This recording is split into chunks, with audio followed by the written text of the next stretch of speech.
Rien à signaler, c'est une expression que vous utilisez souvent, j'imagine, à la police, RAS, comme on dit. C'est aussi le titre d'un spectacle qui se joue en ce moment au Théâtre de Poche. Rien à signaler, c'est jusqu'au 11 mai.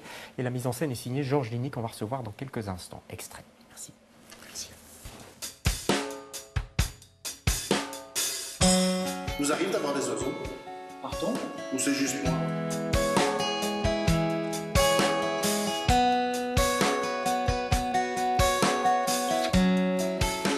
Écoute, ce que je veux, tout ce que je veux, c'est un peu de respect. C'est rien qu'un bébé, Nick. Je veux dire, c'est étonnant en fait qu'il y ait des problèmes avec ce genre de famille. When you're talking to God, he don't believe a word you say, 'cause you're cheating your life. You've been all the rules, you're not quite honest.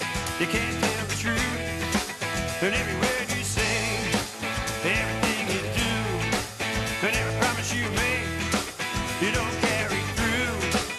Yeah, well, you're not a man of your word, and your days have been numbered, 'cause you're cheating your life. Dites, j'aimerais bien faire la connaissance de Nick.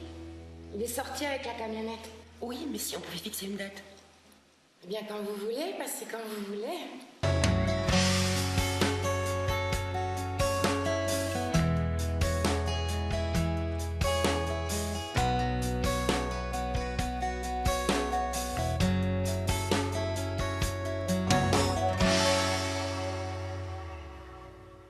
Voilà, rien à signaler. Je disais extrait, mais c'est carrément une bande-annonce. C'est comme au cinéma, le théâtre maintenant. Georges Ligny, bonsoir. Diane, bonsoir. Diane Père. Rien à signaler au Théâtre de Poche. Donc, c'est une pièce qui parle d'indifférence et d'enfance maltraitée, qui vont parfois de pair. Le texte est signé Martin Cream, c'est un dramaturge anglais assez connu quand même. Le cadre, c'est quoi? C'est un immeuble, c'est un petit peu comme on le voit sur l'affiche. C'est un immeuble, une maman et sa fille, et puis les voisins. Et beaucoup de silence, une indifférence par rapport au drame qui se joue dans cet immeuble. Comment ce texte est arrivé dans vos mains, Georges Ligny? Le hasard des lectures.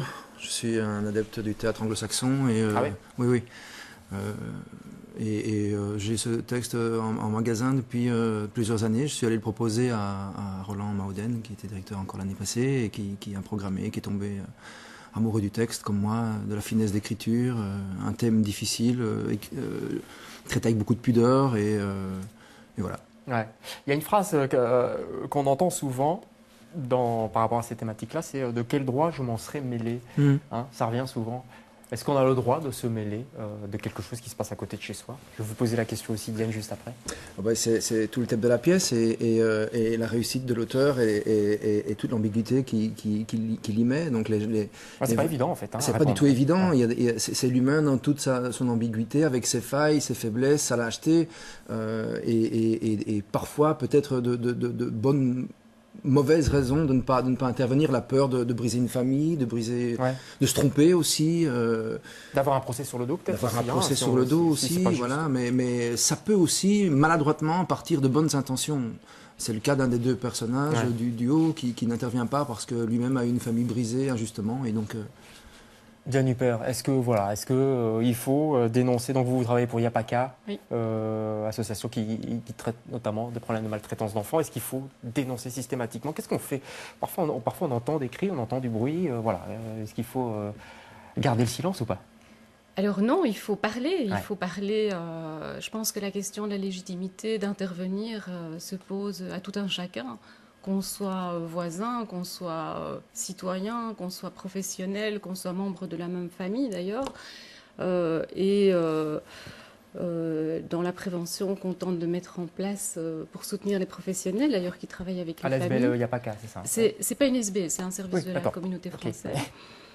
L'idée, c'est vraiment de ne pas rester seul, d'inviter à ne pas rester seul, d'inviter à parler, parce que les questions de maltraitance, c'est vraiment au cœur des familles, c'est une fragilité relationnelle, c'est un souci au sein d'une famille, et donc on se pose effectivement bien la question de qu'est-ce qu'on peut faire pour l'autre. Ce qui est difficile, c'est de juger ce qui se passe à côté. Est-ce que c'est de la maltraitance directe, si je puis dire, ou alors simplement une famille un peu plus agitée, où on entend du bruit Alors la question de savoir à partir de quand on peut parler d'une maltraitance, mais à partir du moment où on est soi-même inquiet, où il y a un doute, où il y a un malaise soi-même, je pense qu'il faut faire quelque chose. Alors faire quelque chose, c'est sûrement pas appeler la police, c'est peut-être simplement aller trouver ses voisins en se disant... Bon, c'est une démarche difficile, mais se dire, voilà, j'ai l'impression que ça va pas, vous êtes énervé, je suis là, est-ce que je peux, ou est-ce que vous avez un médecin qui peut vous aider, une sœur, une famille, enfin voilà, c'est en tout cas briser la loi de la solitude et du silence autour de cette fragilité. Ouais. C'est un thème qui fait penser à un film, hein, 38 témoins, j'imagine que vous l'avez vu, peut-être tous les deux, travailler un petit peu là-dessus, c'est un film belge de Lucas Belvaux. On va voir un extrait de la bande-annonce, puis on va en reparler juste après.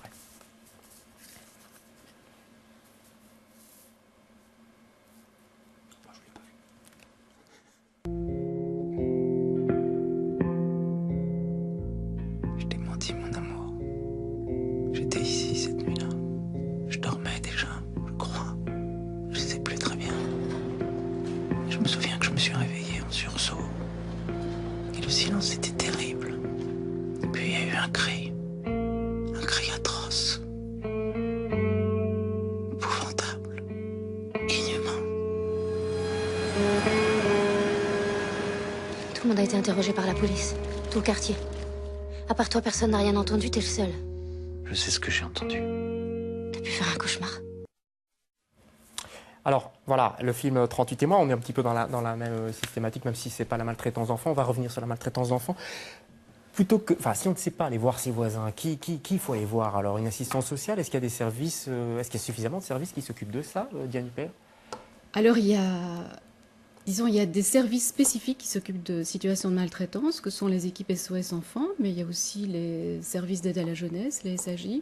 Mais plus proche des familles, je dirais qu'il y a les infirmières de l'ONE, les TMS qui vont dès la naissance en famille, même au domicile des parents. Donc ça, c'est des gens qu'on peut appeler, selon vous, l'ONE, sans problème, pour expliquer ce genre de problème? En effet, ce sont des gens qui sont proches des familles, qui œuvrent au quotidien, dans leur intimité, dans leur réalité du boire, du manger, du coucher des enfants, et qui peuvent effectivement venir en aide.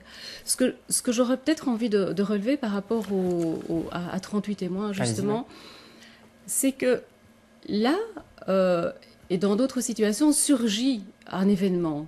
Alors que dans les situations de maltraitance, on est dans la relation du quotidien. Les voisins, ils sont là. C'est quelque chose qui dure, c'est ça que vous voulez dire? Il n'y a pas un moment. Il n'y a pas une surprise, il n'y a pas, je dirais, un surgissement d'un événement qui vient dans une situation de maltraitance, dans une situation comme la pièce le traite, c'est le voisinage qui voit au jour le jour, qui s'interroge au jour le jour, chacun avec son histoire. Enfin, vous évoquiez la situation d'une famille, ou d'une personne qui ne sait pas intervenir compte tenu de son histoire. C'est vrai que c'est compliqué de développer une capacité d'empathie et d'attention à l'autre quand on n'a pas été soi-même contenu, dont les parents n'ont pas été attentifs. Donc... Diane Huppert, je montrais cet extrait. En fait, c'est un petit peu pour Georginy parce que dans ce film, il y a un suspense qui est entretenu. Vous êtes metteur en scène, il faut tenir. On a beau avoir une bonne thématique quand on est metteur en scène de théâtre, il faut tenir. Donc il y a un suspense dans ce texte de Martin Klimp.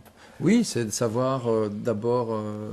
En tout cas, les jalons sont posés très vite. On sait qu'en bas, ça va mal. On sait qu'il y a un problème. Voilà, le suspense n'est pas vraiment là. Bon, le suspense est aussi de savoir jusqu'où ça va aller. Voilà. Mais le suspense, c'est de savoir si les gens vont pouvoir... capter les signaux qu'on leur envoie, les gens d'en haut, les voisins, et s'ils vont pouvoir prendre leurs responsabilités, parce qu'eux aussi descendent, comme vous le suggériez, ils descendent, ils trouvent des prétextes, et ils descendent voir les voisins. Mais chaque fois, il y a des indices. Il y a des indices que nous, on capte comme tels, parce qu'on est voyeurs et on voit tout. Les voisins ont des doutes. C'est un bon lieu, le théâtre, pour parler de ça? Parce que quelque part, on est voyeur, comme vous dites, donc on est dans une situation aussi ambiguë. Je serais mal placé pour dire que ce n'est pas le lieu. Bien sûr que c'est le lieu. Certainement pas de théâtre. Non, quelle horreur. Non, bien sûr que c'est le lieu, parce que ça se passe, c'est la magie du théâtre, ça se passe ici et maintenant, et l'émotion qui est sur le plateau... oui, je veux dire, il y a une ambiguïté aussi, on voit le spectateur voit les choses. Le spectateur est voyeur, et ce que je trouve réussi, c'est qu'on est dans l'empathie pour les personnages. on se surprend à être dans l'empathie parce que c'est bien écrit. Ce ne sont pas des monstres, hein, ils le deviennent par la force des choses, mais ils ne sont pas prédestinés à être des monstres. Donc on voit toute la douleur de ces gens, ce qui ne les excuse pas, et on voit toutes les faiblesses. Et donc à la fin, quand ça tourne mal, on est pris en otage. Enfin, les spectateurs sont pris en otage parce qu'on a de l'empathie, de la sympathie pour ces gens, alors qu'on ne devrait pas. Ça, c'est un peu le théâtre qui fait ça. Ouais. On dit des monstres, mais ce n'est pas forcément des monstres. Ce ne sont pas des monstres. Voilà. En effet, ce ne sont pas des monstres. Et pour revenir à la question de est-ce que le théâtre est le lieu pour en parler, moi je pense que c'est très important justement de pouvoir permettre à chacun de réfléchir à cette représentation qu'on a par rapport à la maltraitance, à la violence. Des spectacles comme ça nous renvoie, et la réalité de la vie nous renvoie à notre propre violence. On est tous faits du pire et du meilleur, du bon et du mal. C'est pas une question de qualité. On a tous les deux faces. Tout à fait, c'est une question de dosage. Et donc, qu'est-ce qui fait qu'à un moment, une personne passe à l'acte de maltraitance par rapport à son enfant? C'est pas de la perversité, c'est vraiment une fragilité. En plus, il y avait une campagne récente chez vous où on voyait des parents qui se disputaient. Oui. On pouvait se dire aussi que la dispute des parents, c'est une forme de violence pour les petits-enfants, là, par exemple. Hein. Oui, en effet. Oui. Quand l'enfant vit au quotidien des tensions et des querelles entre ses parents, c'est sûrement préjudiciable pour son développement. Autre chose est, pour cette campagne, pour l'enfant de pouvoir voir qu'il y a un différent entre deux adultes, entre deux personnes. Ça fait partie de la vie, la diversité, la singularité de chacun, mais que ce différent se règle par la parole sans devoir prendre du pouvoir sur l'autre. Voilà. Je rappelais souvent, pour souligner, je rappelais souvent à mes comédiens dans le travail qu'on n'est pas des gens bien tous les jours. Voilà, et c'est vrai que j'ai parlé de monstres là, mais c'est vrai que dans le travail, on n'a pas travaillé comme tel. Hein. C'était vraiment des gens du quotidien, et là, c'est une session qui dérape. Ça a été pour les comédiens, c'est pas trop dur? Non, oui, enfin c'est lourd à porter. Hein, on est content de sortir au soleil. C'est pas du fado, quoi. C'est pas du fado, non. Ça, c'est sûr qu'il y a il faut s'imprégner, il faut plonger dedans, et pas en ressortir. Non.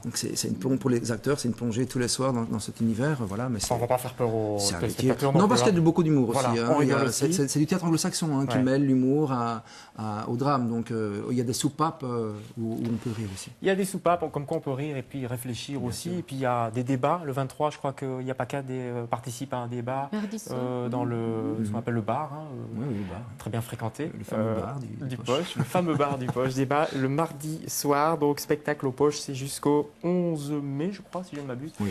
Mais ne traînez pas parce que les spectacles au Poche ont toujours beaucoup de succès. Voilà, merci beaucoup à tous les deux d'avoir participé à cette émission.